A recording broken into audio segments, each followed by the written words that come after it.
and welcome to the Love and Compassion podcast with Giselle. We believe that love and compassion have the power to heal our lives and our world. Don't forget to like and subscribe for more amazing content. Today, we're going to be talking about mindfulness in our living spaces. And our guest today is Kim Depole, founder of Depole Design in New York, seamlessly blends interior design with meditation to create spaces that nurture well being and authentic self expression. Her mindful process is rooted in the belief design is a collaboration of the mind and heart. Kim guides her clients inward, knowing that one needs to go inside to create a home that fully supports how you live, work, and restore. Please join me in welcoming Kim Depole. Is that right? I love to say when somebody asks how to pronounce my name, I say there's the North Pole, there's the South Pole, but there's only one D pole of design. Ooh, I love that. I love that. Can you start by telling the audience a little bit about how you got started and how you decided to combine mindfulness and design? Well, actually, interior design is my second career. My first was as a creative director. And after I quit my corporate job and lived in Japan and was inspired to travel solo through Southeast Asia. When I came back, it was incredibly auspicious because I was offered a job where I was the assistant to somebody that did the first Diffa show house. And I literally did not know anything about interior design. Mhm. And they let her go. And by the second week, they put me in charge. So it was trial by fire, but I just fell absolutely in love. And then fast forward back to school and started my design studio. So that was Mm. the whole trajectory and the connection to meditation sort of ingrained in me at that time. Does the Japanese style incorporate mindfulness and Oh spiritual goodness, yes. traditions? I mean the whole that my favorite word is tokoro, which is space as a state of being. Mm. And I learned so much about how you live in your home. And then in terms of optimization, the beauty, the ingrainedness of natural elements were part and parcel of it. So it was almost like I felt like I was steeped in that. And then when I came back to New York, it was okay. So, how do I integrate this belief into all of what I produce? So I think you might think of Japanese as style per se, but I think of it as essence. I love that. It's so funny because I haven't really heard anyone have that conversation. Because you think about design, it's like, well, I buy this piece of furniture and I put these pictures here and I add this color paint, but not as an expression of the inner world, not as like connecting that piece. So I think this is why this conversation is, for me, it's so needed and so important because I do feel like our homes are a reflection of who we are. So I think that's fantastic. So I heard you were on Oprah twice.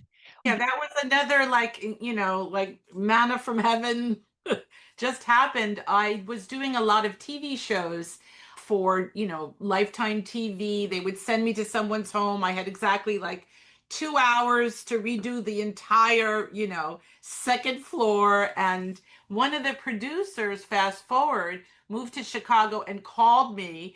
And obviously she was in a terrible bind and said, "Can you drop everything for a segment for Oprah?" So, I mean, needless to Mm, say, I put down the yeah. phone, danced around the studio, and then it's like, okay, where do you want me? So we wound up going to some place in New Jersey and doing the whole project.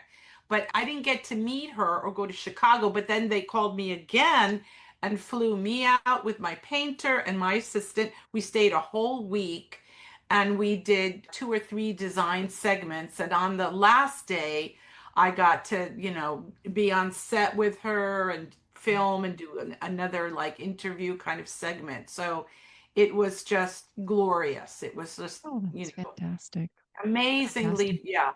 Words can't describe because, and what was really very touching for me when my mother was dying of cancer, we would watch Oprah together and she'd sit there and say, Kimmy, one day you're going to be on that show. And I was like, oh, yeah, right, Ma. And, Mm. and then, I think a your life year, was full of synchronicities. Yeah. exactly. It was really incredible, amazing. See, your mom knew. Oh, Oh, she did. She actually did. yeah. So how is it that you are able to incorporate mindfulness into your design? Well, what's ironic is I had my design studio, KDD, a corporation, for about 25 years. And simultaneously, I was going deep in my meditation practice. I would go on retreats. I continued to meditate every day. I would never tell my clients. And before they would move into their home or something I finished, I would go in there and do a special blessing meditation and be very clear on what energy and what I wanted the home to contain, especially if a child was coming into the world. That was like the most blissful thing for me to participate in. So, but I would never tell them. I was like a closeted meditator. And literally, sometimes I would meditate in the closet, just close the door. So then I closed KDD, and then the pandemic happens, and then we all did a lot of inner work at that time, didn't we? So I just went in deep and I thought, at this time of my life, being, a little more long in the tooth, how can I serve? How can I bring this kind of awareness to the space I know best, which is the home? It was also because I had so many opportunities when I was working with developers to have access to spaces, and I would see them devoid. They were like soulless to me, or the ones that would just buy a design and it didn't even look like anybody lived there. It was it was sort of like, wow, there's got to be a way to integrate this mindfully, carefully. And that's what I'm seeking to do now. That's what my mission is now. Yeah, and thank you for mentioning that because I think that was one of the struggles that I have seen in terms of like for us finding the ideal location and home. We saw so many houses. All the houses look the same and the decoration looks the same. But where's the individuality? And I don't see this just in design. I also see this in terms of everything. Like people want to look Yeah. the same. Like, so there's a lack of celebration of diversity, which is why you were talking about. One of the things you talk about is the authenticity, the being really you and showing that in your decor. Can you like just tell me some of the struggles you might have had in trying to incorporate some more authentic designs? Like if you're dealing with a developer, for example, versus like people that want a more standardized approach to design? Well, I got to be incredibly creative when I work with developers. It was one of the first projects of Toll Brothers, which is a very big developing Mm. firm. And they had this beautiful property that was right near the hospital. And they kept saying to me, well, sometimes these doctors come in their scrubs, literally. So I thought, let me have some fun. So in the closet, I had 7 days of scrubs, labeled. And then I would have you open up the kitchen cabinet and it was filled with takeout. But then there was one little, like, a reminder that this is not what you should eat. It was almost like lessons every time they would open Mhm. the door. And it was an incredibly successful project. And because I did a lot of model apartments, I would always try and make the bedroom feel like a sensual and appeal to a male sensibility and a female sensibility, but not in just a style way. It's like a layering. It's very subtle, and it's really all the senses, because people just think, oh, it's just what it looks like. No, it's what it feels like. It's the texture, it's the scent. It's that reminder, because your nose is that entry into every memory, right? So it's like the memory of home that's sweet and that you want to recreate. And how do you do that? How do you express all of that? And you raise a really important point, which is, I think, also contributes to us being more standard in our design. And I think it's people don't know what to do, right? They don't know how to design their homes. They don't know what their style really is. They don't really know how to tap into that authenticity and express it in design. What would you say would be one approach that they could use to start tapping in word? to try to maybe find their style or to understand what it is that they really want to express in their space? What I try to model is to do a meditation process where they Mm, go in and they're very quiet. It's not like you can just do that one time. It's that agreement with yourself to want to express yourself. So I have an ebook I designed that was just sort of a list of questions like in oh, your great. childhood, what was the memory of a space that held a great amount of significance for you? What makes you feel secure? And Oh, forget about style. It's really the emotion, isn't it? It's how you physically feel in the space. And then because everybody just hits right on style, that's the last of it. I mean, granted, that's fun. That's what I adore. But we have to go into and investigate who you are and what brings you joy. Is it like a bouquet of gorgeous sunflowers that makes me happy? I mean, I just pick those, put them in the vase, and that just brings me such joy, mm, or having Miss Mona behind me because it's a reminder I always have to create masterpieces. This is a masterpiece. oh, You know what I mean? So it's like those sort of touchstones to have the confidence to express yourself creatively and not like look on Instagram. It's really get in close and deep to who you are and what brings you joy and the memory of it. What I like my clients to do is just keep a visual journal, like either in their phone. You see something you love, take a picture. Or maybe it's just that color of that yellow. It's not the flower per se, but that's what I want to focus on. I like that way that color makes me feel.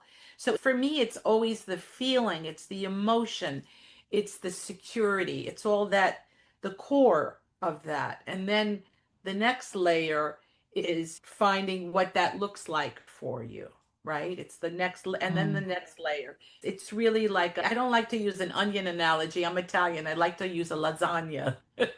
A nice- Lasagnas are delicious for sure. Yeah. And they don't make you cry. So I just wanted to point out that sunflowers are such a powerful flower.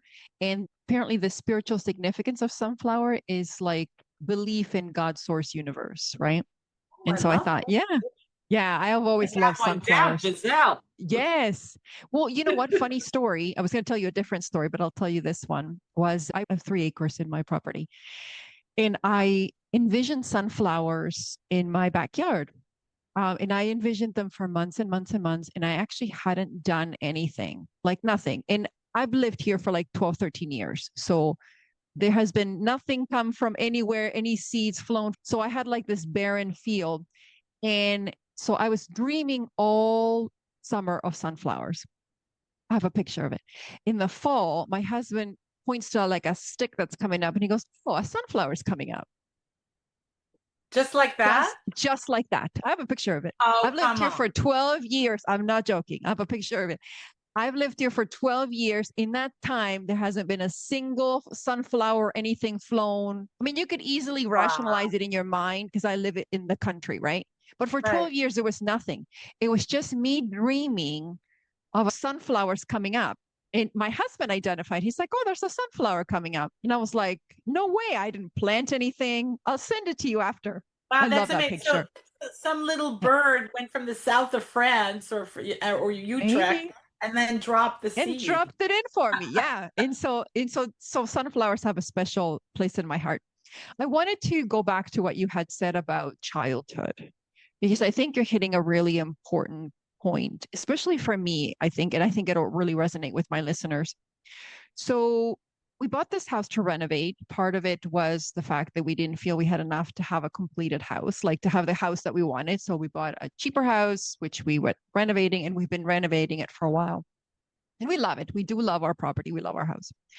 But we've been sort of in the process of renovating for a while. And I would always ask myself, like, how come I'm in this like how come I'm in alignment with this, right? Like my husband's family grew up with renovations all the time, and so I could understand why he was sort of in this position, but I didn't really understand why I was, because growing up, my earliest memory of my houses that my mom had, like we didn't have a lot of money, but my mom always decorated things to the nines. Like it was like, showroom home, and everything was finished and everything was clean, everything was white, right? And so everything was white and everything was clean.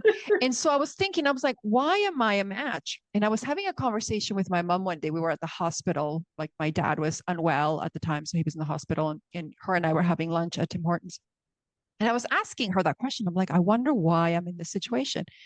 And she said to me, that's interesting because when you are born, in your first few memories, like I think it was a few years I was in that house, was us, we were living at my grandma's house, and she gave us just the house temporarily, and my mom was fixing it in that process. So my earliest years of me living in on earth was in a house in the middle of renovations.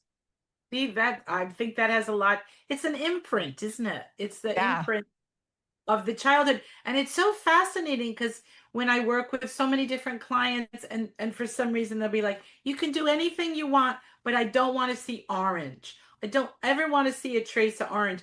And then I went to the client's childhood home and her curtains in the bedroom were orange. So I was like, oh my God.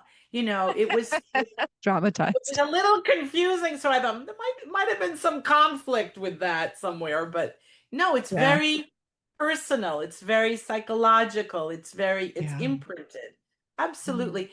And then when I say, for those that have had perhaps like a really horrible childhood or they were immigrants and they struggled, then I go right into, yeah, but there was love there, wasn't there? What manifests that love and what makes you feel that? Yeah. How do you materialize that experience in that way? I mean, that's what artists do, that's what musicians do, that's what poets do, right? No reason why you can't as well. This is your Yeah. home. You don't live there, you do. So it's a lot of taking that. I say responsibility, but I don't think of it as responsibility. I think of it as just expression. Like, I give you the ticket, I give you the pass card. You can do it. Yeah, I'm here Yeah. to champion you that you can do that. Yeah. And what I'm hearing you say in what I've seen in your work is really that you add like a level of additional layer of depth, right? Like I'm not saying that people can't learn to be a designer. It's like what you're offering is just such a deep journey of inward to outward, right? Like the expressing of the environment, also creating spaces that enable opportunities to continue that inward journey. As I've seen in Yeah. some of the material you were talking about, is creating spaces for meditation, for mindfulness, for quiet. I haven't experienced that kind of creating that conscious space to practice, right? We actually created a meditation room, which we don't use. We It's a gym now. Yeah, I mean, if you see, It's a gym, yeah. I mean, I meditate in the New York City subways. Can I tell you that's not the not the best place to meditate, but it's wherever you are. That's why, to me, I mean, you go on YouTube or whatever and you see, oh, this is how it needs this pillow. It needs, and I really don't believe in that, but I believe in making like a corner that you just can't wait when you come home to sit in, to have a Mm, cup of tea or a glass of wine or read a book or just be. Or the way you look at the way light comes through, the way the drapery is, that's enough. You're mindful of just that moment in time, you looking at the light. That's it. So all those little elements of beauty, I like to call them. They're like just little jewels of experience in your home. mm. And that gets you to appreciate your home way more, right? Like your space, Right. No, your place to absolutely. be. Yeah. And then, I mean, for me, it's like be grateful that you have a home. I mean, Hmm. especially at this time, and compassion and mindfulness and all of that. I'm not the kind of designer that wants to advocate all these brands and it has to look like this. There are people that appreciate that and Hmm. that's what they love. But Yeah. I hope and I trust that there's some element of them personally in that expression. and that it's not like when somebody wears, Gucci tags all over their body, and it's like, okay, well, where are you in, underneath all Yeah. that? So, Yeah. And is that like that authenticity and tapping into your inner self, some of the things you learned while you were studying under Thich Nhat Hanh? oh God, I learned so much from him. The power of silence. He would command a huge space, and he'd come into a room and just wait. And everyone's like just sitting there quieting, and he'd wait till everybody was settled. So it's having that awareness. What I have an awareness now of is I kind of have a list of moods, like negative or positive, and I literally have them posted all over. And I'm very aware of like, why am I in that state right now? And what can I do to elevate it? And just be like, present moment, perfect moment is all he would say. And that's the reminder. And how to be reminded of that is the breath, isn't it? It's just Yeah. that. I've had so many teachers, but for him, to me, he's foundational, just absolutely Mm. foundational. And to be so blessed to be in his presence Mm. quite a few times, like to be in the same Yeah. room with maybe 20 people in it, that was just a blessing. Mm. So, Hmm. yeah, Yeah. Sounds amazing. yeah. I was wondering if we could switch gears a little bit and talk about decluttering. Oh, goodness. Uh, Yes, my favorite subject. Cluttering is never done. Everybody thinks Mhm. one and done. No, no, no. I keep trying to think of another way to refer to decluttering, Mm. just to make it more engaging or inviting. I like to say recalibrating. I like the Mm. word Mhm. recalibrate rather than declutter, because what Mhm. you're doing is you're calibrating your mind, Yeah. because when you're surrounded with clutter, I didn't know this, your cortisol levels rise, your stress Yeah. hormones, you have more brain fog because you can't find what you're looking for. So Mhm. it really Yeah. is recalibration. And I have to say, I struggle with that myself because I love objects and collecting. And Mm. no, Kim, put half of them away. Recurate is another word too. So you're Mm. curating, you're not decluttering, you're curating what needs to be around you so you're efficient, right? I have a little feed on Substack and I'm looking for some new subjects. Thank you, Giselle. That's a perfect one. So I'm Yeah. gonna go deep into that. Yeah. I mean, I copy every tip. If there's a tip about decluttering, it's in my Trello board. But Mm. you have to find your way. There's a lot of simple techniques. There's the list of like three: what I'm going to keep, what I'm going to toss, what I'm going to donate, and just keep it on that level. And so I think I'm going to work on creating like a methodology for that, and also make it more fun. I love to like give myself a gift afterwards. Like I get to Mm. go for a walk, I get to watch a movie or something, award myself. It's like atomic habits, stacking. It's that same application of stacking what you're doing when you're recurating, so to speak. That's Mm. Yeah. I, I love the I rephrase. I gotta write do. this one down. This is good. Yes, of course. Yeah. And so while you do that, I'm going to share a story. So a number of years ago, I did it was a 28-day challenge.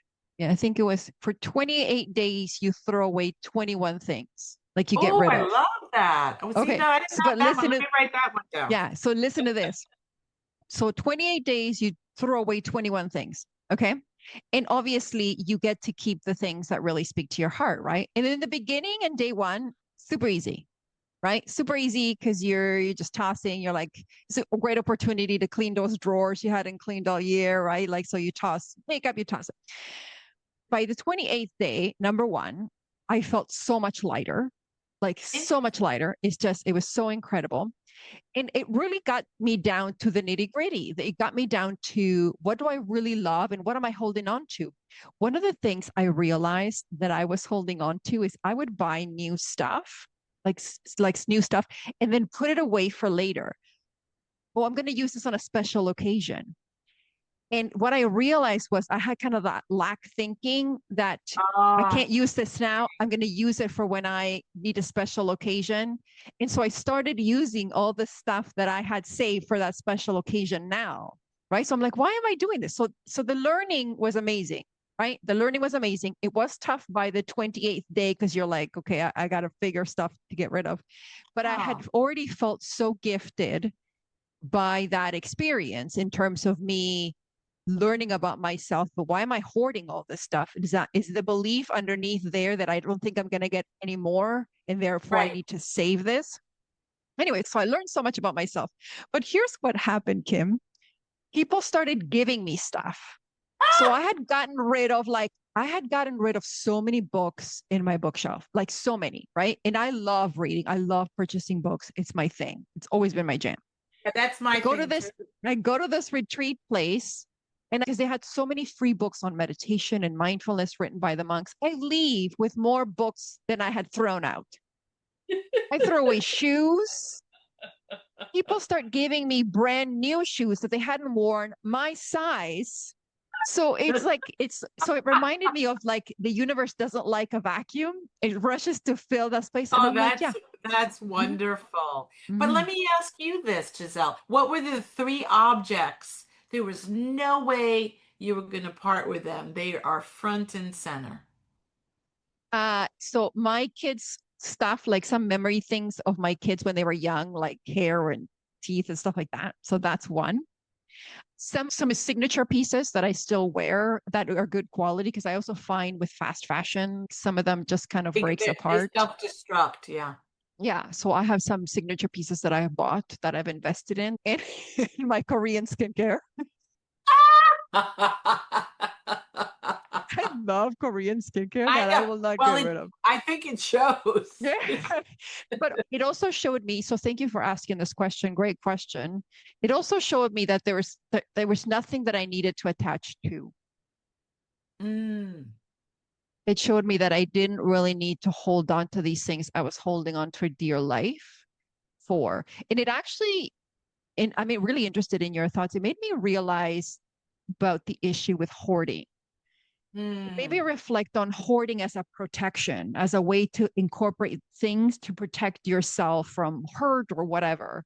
I'm just Yeah. wondering what your thoughts are on hoarding. Well, it's interesting. I've done a lot of reading about hoarding because I work with a number of people that really had that deeply, and it's really a fear of death. It's a fear of your own Mm, mortality. And one that was really touching for me was I work with somebody who saved every card. And so, you know what we did? We collected them all and we made a bonfire. And wow. And they were saved.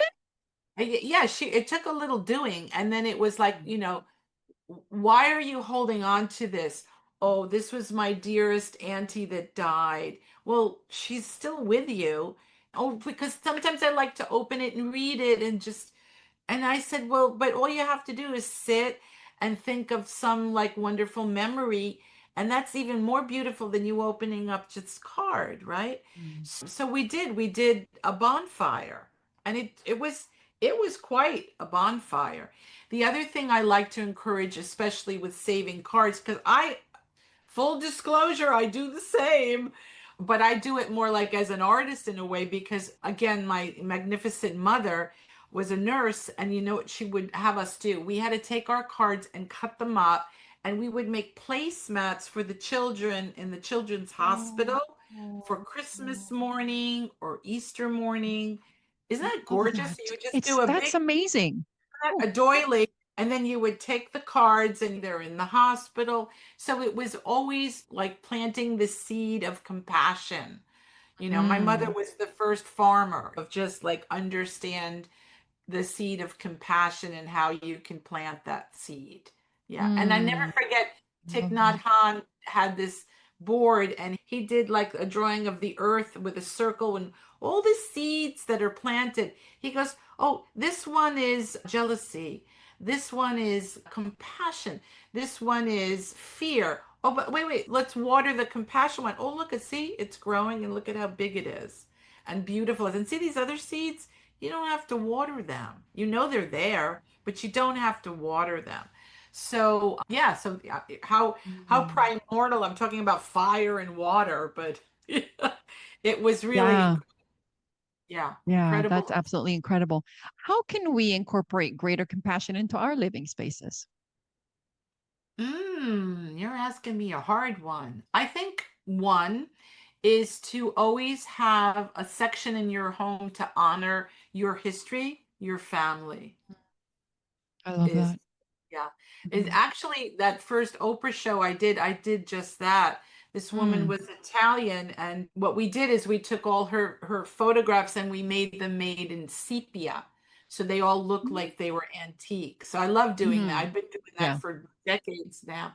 But I think is to have a section in your home that's devotionals, whether it's to for your family or who you pay homage to in your home is very important to have that. And then also, I think to have something that represents beauty to you, like a Mm. symbol of beauty to you. And I think the simplest is a bouquet of flowers I because love flowers. it's temporary, they don't last forever. It's Mhm. like a reminder, isn't it? Mhm. And yeah, the famous yogi that just when he gave his lecture was just holding a flower. He didn't speak. So that's enough right there, having Mm. flowers. So I Oh, I think, love that. honoring your family, having some devotional space, a space to be mindful and meditate, and as some representation of nature always. That's all you need to just start to go a little deeper if you feel like you're not expressive. So many people will say, Mm. oh, I'm not creative. The difference between left brain, right brain. It's, that's the part that's so rewarding is working with a client that never used to go to galleries, didn't have that experience. Oh, are you kidding? You're on 57th Street and you've never been blah blah blah blah. Wow. And now Yeah. she's telling me where to go. Oh, Kim, did you catch this? And Mhm. I'm like, how did I not know about that? So Mm. it's kind of like that. It's just immerse yourself because there's nothing more wonderful than, being surrounded by Mona Lisa. Hmm. Yeah. And going back to what you had said before about fire and water, how important is it to include the elements into design? Well, first it starts with the intention of what you're creating, right? Then the sensory, the harmony of what those choices are, and the personalization of what those choices are. Not like just something because somebody else did, it's because you sought it out or whatever. And then I don't ever want to forget functionality in the mix too, because Mm-hmm. Mm-hmm. that Mm-hmm. space better be efficient and workable, and Mm-hmm. if it needs to change you better be able to optimize it like that, and you need to think about that. That's why intentions first, and then also just sustainable. I mean, I'm just learning so much about the effect of plastic in our environment, right? Like the depth of the effect from your clothing to like what you're consuming. Well, isn't it the same in your home? Of course. Is there a spray on the carpet? Is the fabric have some kind of sizing? I mean, there's Yeah. all of that. So, and is the paint low VOC? So, it doesn't off gas, not just for the nursery, but for your bedroom. So there's all Mhm. of that. I mean, there's so many parts of that that all need to, come together. Thank you for that. And as you were talking, that triggered a question in my head. Is there room for technology in mindful design? Of course there is, but not in the bedroom. So people hate me, but I'm like, get the Oh, okay. TV out of the bedroom, get the Mm-hmm. television out of the Mm-hmm. bedroom. You'll sleep better, you'll have more connection, you'll have more intimacy. It's not good. So it's always, for me, that's it. And then technology with smart homes, oh my God, you could time the temperature, the lighting, all of Yeah. that kind of aspect. As far as Siri and all that, that's idiosyncratic if you have that preference. I do not. I like to be like, okay, I need to see what time it is or what the weather is or Mm-hmm. whatever. But It's just to have that separation. That's why to me, when I start in the bedroom with clients because that's where you dream. That's your place of unconsciousness and consciousness combined.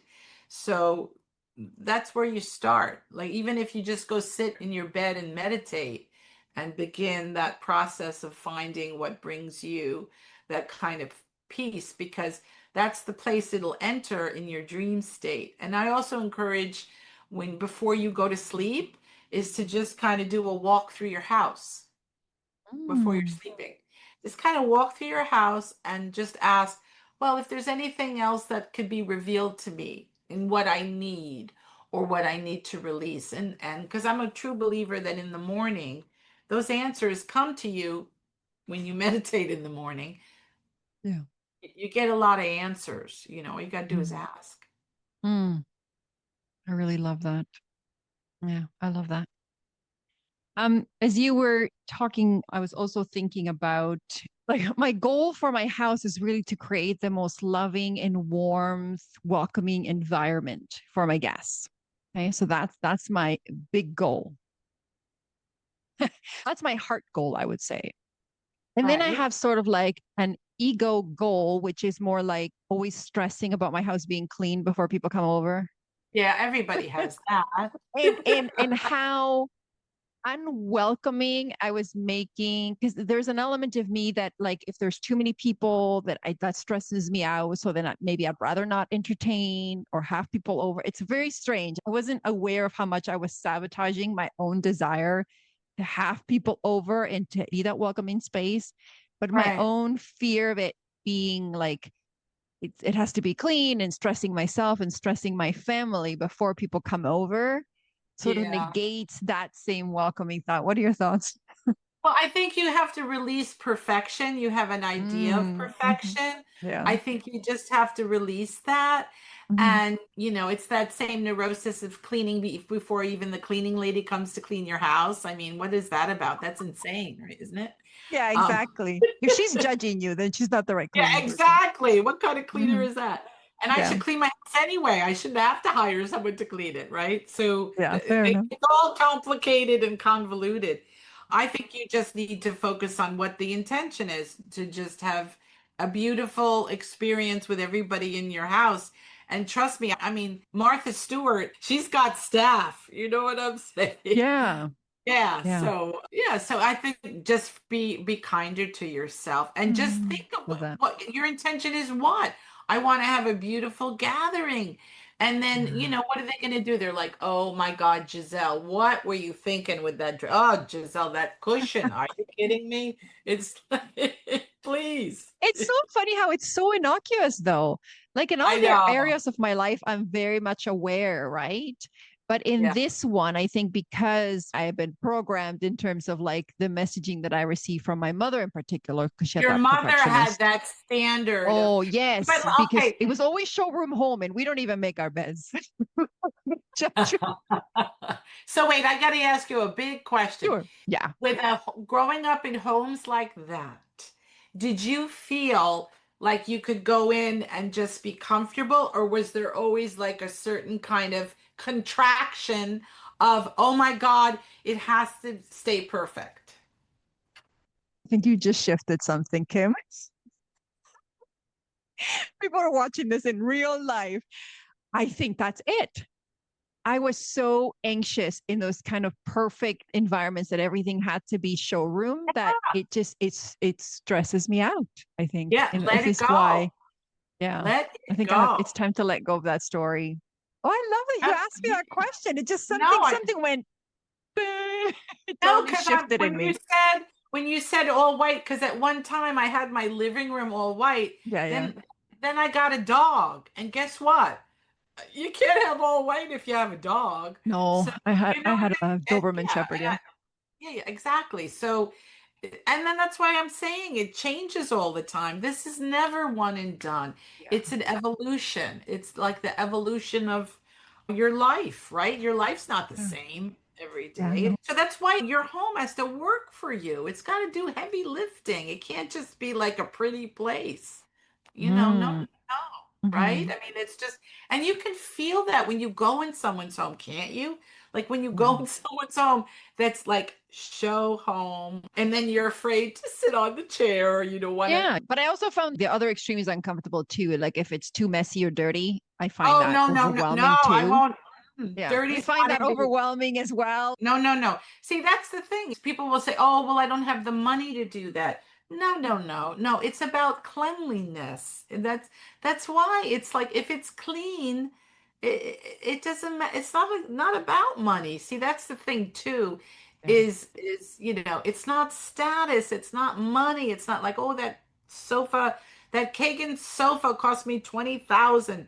Who cares? I mean, nice if you could afford that, but Yeah. if you want something like that, there's other options. It never has to be just that, whatever. So that's why. And I think people are like that. Why? Because they're really insecure with who they are. They need that validation. And you are not the kind of person that needs that validation when they come into the house and, look and say, "Oh, Giselle, I'm not sure about that drapery." Mm.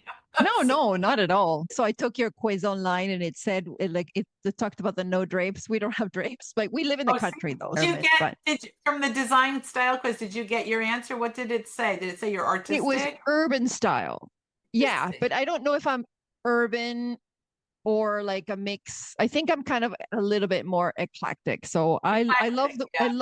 I love the wooden furniture. I love the classic style, like clean cuts, like leather sofa. We have all wood floors, but I live in a country home. Like it was like 100 years old. And so I like blues and baseboard and yeah. Yeah, no, So that I'm sounds to be honest, I beautiful. think I'm still trying to find my style. Yeah, And I no, think and this is where, yeah. it's never one. That's why I think eclectic is, it's a place where a lot of people live. It's Mhm. fine. It just helps you navigate your choices. That's all. Yeah. And Yeah. also for people that say, "Oh, I'm not visual, I'm not artistic," I look and see how you're dressed. Okay, let's go in the closet. How do you dress? What's your Mhm. favorite color? It's like you're Yeah. expressing yourself with those choices all the time. But you just, Mhm. I think there's so many like design style bullies, I like to call them, that, Mhm. kind of pontificate, this has to be, or and just the way everything for what the last 2, 3 years, all the walls are gray. Every room is Yeah. gray. Mhm. And that's a very low vibrational color. You don't feel Mhm. happy in gray. I mean, Mhm. in green gray, you feel a little happier, or blue Yeah. gray. But yeah, and it's just everything is just the same. And interesting enough, I always go to retailers to just kind of see, okay, what's everybody else doing? It's so interesting. All the white and cream now is all green, olive green or brown, or with a little bit of Mhm. ethnic pattern in. So it was Mhm. sort of like reassuring on some level, like, okay, there's some like ethnic cultural expression here. So, but it Mhm. was beautiful, and it Mhm. was very, and everything has curves now. Interesting. Everything is it's all centered around nature and sustainability, thank God. Mm, But I yeah. think now with the situation with furniture, I am a great believer in vintage, and I'd Mhm. sooner go to an antique or an auction or something to buy a beautiful piece of furniture than I'm going to go to a mass-produced retailer and buy something. I mean, I advise my clients that, and I love upholstery. I love reupholstery and all of that. So, I think there's going to be a nice new movement in that regard, and I'm trying to like get ahead of the wave a bit and find Yeah. resources and clever ways to, address all of that, because I think that's, what you're saying is spot on. I am seeing, like, especially on TikTok, the trend around like, recycling and moving away from that fast fashion, fast production. Because, like, I'm sure you've experienced this too. Like, a fridge that I would buy in the 1950s would last me like oh, 20, 25 absolutely. years, where now buy a new fridge. I'm not going to name a brand. And it's like within 2, 3 years, there's things that are cracking and breaking, and they're offering me a new thing. Or like, I'm like, Yeah. Why No, don't you it's just glad, make the yeah, fridge to last? I don't, exactly. it's not a disposable fridge. Like Yeah. I don't And then understand. it goes in a landfill and it doesn't Yeah. decompose. And there's all of that. One little thing I'd love to share, it's like one of my favorite things to do is when I go vintage shopping for like interesting fabric in the category of dresses. So I'll go to the area where big, well, there weren't so many, like big, like size 20, size 22, and look for incredible fabrics from the 50s, Mm, 40s. mhm, And then I have enough to cover a chair. I have enough to make a pillow after I clean it or put it on the back of a chair, do some pattern mix. The other thing I always encourage everyone to do is go to museums. I was just at the Cooper Hewitt Museum and there was the most extraordinary mix of African fabrics. I was like, oh my goodness, I'm going to have to like up my game and resources because it was so mm. fascinating to see Wow. you take a French period piece and put a primitive, African pattern on it mixed Mhm, with something from Ethiopia. I mm, think it's so exciting now because mm. it's like there's so many influences Yeah. and enough of the white everything. We're Yeah, bored. fair enough. Yeah, my husband Enough used of to always color. say that. He goes, "That's so." What did he call it? Sterile? Hospital? Sterile? Oh, Yeah.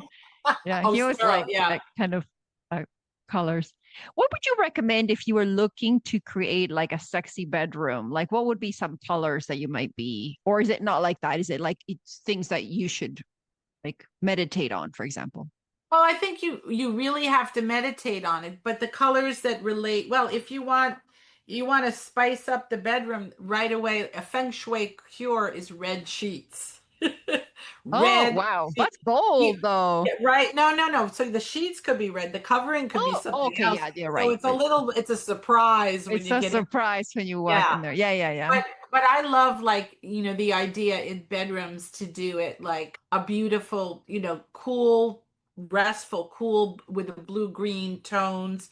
So I did a project just a couple of years ago where we did all like exquisite tones of green with white in them. So it was so restful in that bedroom. It just was like sublimely beautiful. With white, but the whites were warm whites, not like white, Mm, like stark whites. And then the big thing in the bedroom is the lighting, to do a dimmable light. And the other thing I always like to do, I do this all the time, is I love like a big tree, like a either fiddle fern or a ficus, and then you put a light at the bottom of the base so that at night when you're sleeping, you have the shadows of trees reflected. mm, I love any I kind of love that. Moroccan light that is the metal, pierced metal, so it gives off like a spray of light. So anything Mm, that creates like a beautiful atmosphere. And then also, I mean, I think flowers are beautiful. I spent a month in Bali, and Bali was like a oh, lesson wow. in the expression of flowers. And just recently in India, in Oroville, as you walk to the Matri Mandir to meditate, they made these incredible, with just one flower leaf. There were like 100 different patterns of the flowers laid out. You weren't supposed to take pictures, but I did because I had to. Like I Yeah, couldn't it's so draw. spectacular. Yeah. Yeah, I couldn't draw fast enough to be like, oh my Yeah. God, look at this pattern. It was like the most Mm, sublimely beautiful thing. So again, so for the bedroom, that little red sheet surprise, and then you could cover it with whatever other color you have. And then how does it feel? I mean, who doesn't love 500 count Egyptian sheets or yeah. sateen or like a beautiful mohair, like the layering of a bed. I mean, there's something so sumptuous about layering of the bed, or just your memory of like, oh, I love that hotel. What was there something about the way the bed was in the hotel? And then don't underestimate your nose, because to have an atomizer with lavender and then also rosemary puts Mm, you, no, actually, rosemary stimulates you, yeah. excuse me. I Right. love rosemary. Lavender is better. Sage puts you to sleep. So you can have Mm, that like the senses, right? It's the temperature. It should always be cool. It should not be warm. It should be cool because then you'll have a better night's sleep.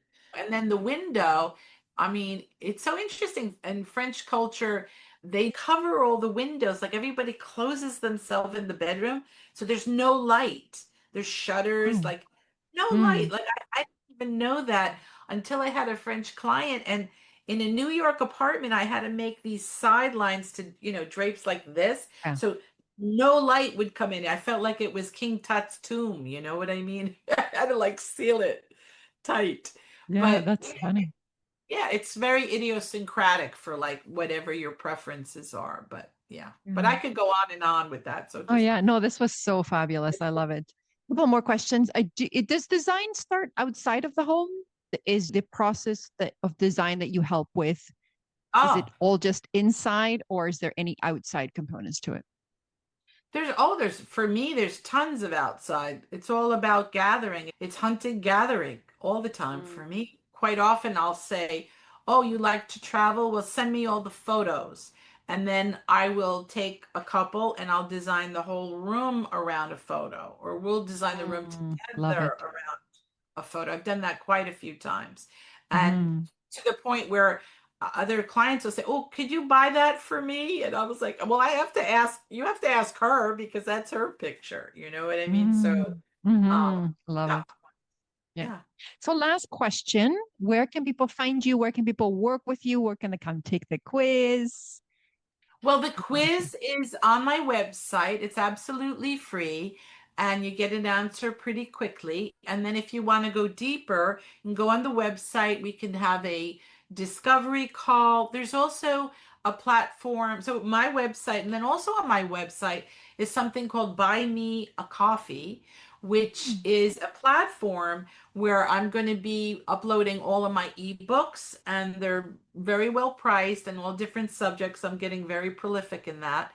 And we can also book a session that I invented called Room Scan, and it's very reasonable. It's just a 1 hour session, and I model a little bit of meditation, and then I send you a very detailed report with resources, and then you take it from there. So, and then I'm also Wow. available in the New York City area if you're in the tri-state area. That's Oh, okay. depoledesign.com. Awesome. North Pole, South Pole, Depot. Wonderful. Thank you Yeah. so much, Kim, for being on the show. This was just delightful. I learned so much, including Oh, you I did. blowing my mind on this, which was Go amazing. finish that house. Yes, Go absolutely. have a party, please. Thank you so, so much for being on the show. You were such a delight. It You are was welcome back anytime. And please okay. join us again on another episode of the Love and Compassion podcast with Giselle. See you soon.